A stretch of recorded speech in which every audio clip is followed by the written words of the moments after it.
അത് ഈശോയുമായിട്ട് ബന്ധമുള്ളത് കൊണ്ട് ഞാൻ ഒരു മാരക പാപവും ചെയ്യില്ല. ഞാൻ മന്ത്രവാദത്തിന് പോവില്ല, കാരണം ഞാൻ ഈശോയിൽ വിശ്വസിക്കുന്ന ഒരാളാണ്. ഞാൻ ആഭിചാരക്രിയകൾക്ക് പോകില്ല, കാരണം ഞാൻ 1-ാം പ്രമാണം ലംഘിക്കില്ല. ഞാൻ കുഴിച്ചിടാനും പോവില്ല, കുഴിച്ചിട്ടതെടുത്ത് കളയാനും പോവില്ല. നിങ്ങൾക്കെതിരെ ആരോ എന്തോ ചെയ്തു വെച്ചിട്ടുണ്ട്, അതിന് നിങ്ങൾ തിരിച്ചു ചെയ്യണമെന്ന് പറഞ്ഞാൽ ഞാൻ അത് ചെയ്യില്ല, കാരണം ഞാൻ ഈശോയിൽ വിശ്വസിക്കുന്ന ഒരാളാണ്.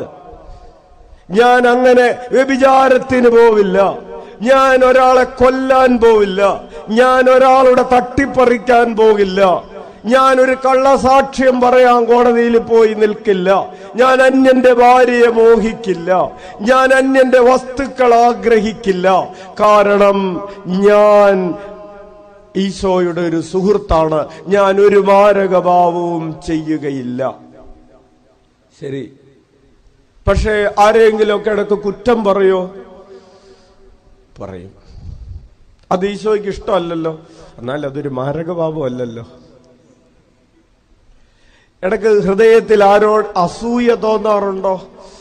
ഉണ്ട്. അതൊരു മാരകഭാവമല്ലോ. അസൂയ ഒരു ക്യാപിറ്റൽ സിന്നാണ്. മൂലഭാവങ്ങളിലൊക്കെ പെട്ട പാവങ്ങളൊക്കെ ആണത്.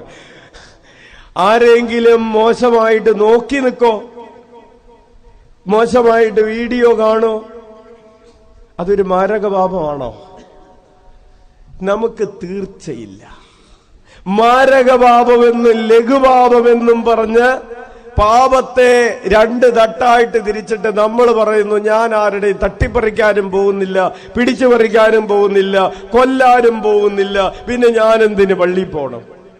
ഞാൻ നീതിമാനാണ്, കാരണം ഞാൻ ആരുടെയും പിടിച്ചു പറിക്കുന്നില്ല, പെണ്ണ് പിടിക്കുന്നില്ല, കള്ളു കുടിക്കുന്നില്ല, ഞാൻ അങ്ങനെ മാരകപാപമൊന്നും ചെയ്യുന്നില്ല, കാരണം ഞാനൊരു ക്രിസ്ത്യാനിയാണ്. Hallelujah, hallelujah. ഞാൻ വഴക്കുണ്ടാക്കാനും കള്ളു കുടിച്ച് ബഹളം ഉണ്ടാക്കാനും അലമ്പുണ്ടാക്കാനും പോകുന്നില്ല, കാരണം ഞാനൊരു ക്രിസ്ത്യാനിയാണ്, ഈശോയിൽ വിശ്വസിക്കുന്ന ആളാണ്. പ്രിയപ്പെട്ടവരെ, ഇതാണ് 2ാമത്തെ തലം. ഈശോയുമായിട്ട് ബന്ധമുള്ളത് കൊണ്ട് ഇപ്രകാരമുള്ള കുറെ പാപങ്ങൾ ചെയ്യാൻ സാധ്യതയുണ്ടായിട്ടും സാഹചര്യമുണ്ടായിട്ടും ചെയ്യുന്നില്ല എന്ന് വെച്ചിരിക്കുകയാണ്. വേണമെങ്കിൽ ചില പാപങ്ങളിലേക്ക് വീണു പോകാമായിരുന്നു. പല പ്രാവശ്യം വാട്സപ്പിൽ മെസ്സേജ് വന്നതാണ്, ഞാൻ റെസ്പോണ്ട് ചെയ്തില്ല, കാരണം ഞാൻ ഈശോയുടെ ആളാണ്, മാരകപാപം ചെയ്യില്ല. ഹല്ലേലൂയ.